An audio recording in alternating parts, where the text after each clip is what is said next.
Halloween is on our minds right now, but some of the fears we all live with can be forever. Or are they? With Susan Spencer, we proceed with caution.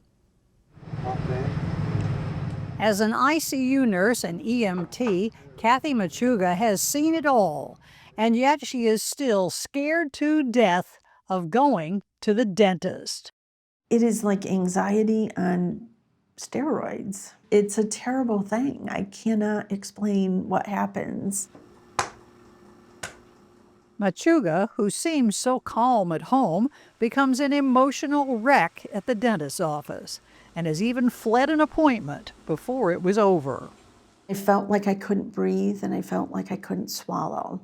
So I climbed out of the chair and I left, bib, chain, and all. Do you, in your own mind, think of this as a phobia? I mean, by definition, it is. Whether it's going to the dentist, getting on a plane, or crossing a bridge, an estimated 33 million American adults will struggle with a phobia at some point. A phobia is an intense fear of something that poses little or no threat. Psychologist Luana Marcus is a phobia specialist with a phobia of her own. I'm afraid of cockroaches. What happens if you see a cockroach? I scream, my heart starts to pound, my blood comes out of my brain, and I run for dear life. But when she's not running from roaches, Marcus, an associate professor at Harvard, helps patients manage, or even better, conquer their intractable fears. So how long have your patients typically been trying unsuccessfully to deal with this? By the time somebody comes to me, on average, I would say 10 years. She practices exposure therapy, forcing patients to face their phobias repeatedly until the brain learns not to be afraid. So I'm afraid of flying. You put me on a plane and make me fly every day. So I recently went to India to help somebody that was afraid of flying, and we took 20 flights in 5 days. Did it work? It did work. You've actually used your own home as a way to communicate with people who are claustrophobic. Yeah, so Marcus insists her claustrophobic patients get in the really tiny elevator in her office. It's tight in here. It's tight. Then she makes them ride it up and down, over and over. How do they react? They usually tell me that I'm the devil and they want to run out of here. The list of recognized phobias is long, and some are quite baffling. Geniophobia is described as a fear of knees. Aganophobia is a fear of beards. Supermodel Tyra Banks has had a lifelong fear of dolphins. And when he wasn't scaring the wits out of us, Alfred Hitchcock had a fear of eggs. There's the phobias everybody talks about, like, oh, I have a fear of enclosed spaces, or a fear of the dark, or fear of heights. That's kind of accepted. Yeah. Then there's the other ones. And so there's this sense of you don't want to have that level of embarrassment with certain ones if you're a unique population. Oh, you just rammed yourself over. Jill Coleman knows that from watching her dad, Carl Moulton, a weather phobic, who admits he sometimes hides in the closet during thunderstorms.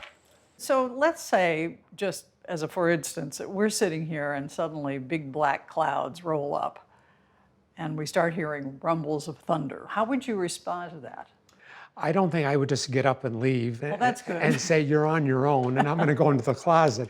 But I would get anxious and, wondering, well, okay, hopefully it's not going to get real bad. Are your hands getting clammy as you describe this? A little bit. Although they live in Muncie, Indiana, Carl keeps tabs on the weather nationwide, monitoring multiple radars every day. That hail is probably 2 inches or more in diameter. How long have you and Carl been married? 54 years. And at what point were you aware that he has this sort of unusual relationship with the weather? During dating, I think. So it's been a long time. Is it hard to live with somebody who has this sort of fear? I'm okay. I moved out of that house.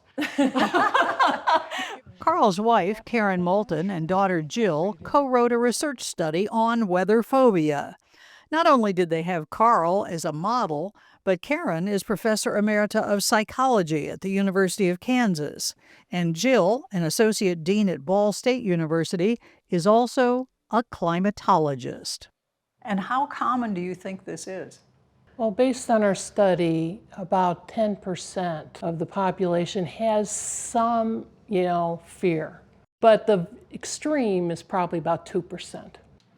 Kathy, good morning. Good morning. All right, how are you? Just wonderful. Okay, all right. Meanwhile, back in New York, Kathy Machuga reluctantly dragged herself to the dentist to get a crown repaired. For me to do this is probably like somebody else having like a major brain surgery or a life-threatening surgery. I think studies have shown that about 1 in every 5 Americans has some sort of fear of the dentist. Does that strike you as about right? I would be surprised if it was that low. Really? Yeah. Okay, Yeah, give her a couple minutes. Kathy's dentist, Louis Siegelman, specializes in anxious dental phobic patients. Kathy travels 274 miles to see him.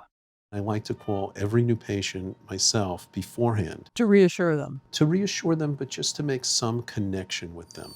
But beyond support, Dr. Siegelman, a board-certified dental anesthesiologist, also offers sedation. Her phobia forgotten, Kathy slept peacefully through most of her 2-hour procedure. At the end of the day, I have a nice, shiny new tooth. Do people ever completely get over phobias? I believe they do. I am not afraid of heights anymore. I do think, though, that you have to continue to do exposure for most people. Yeah, because you are still afraid of cockroaches. I am still afraid of cockroaches. Is there one final thought that you'd like to leave audiences with about this subject? That it's not uncommon. I mean, a lot of people have some fear that's higher than normal. You're not alone.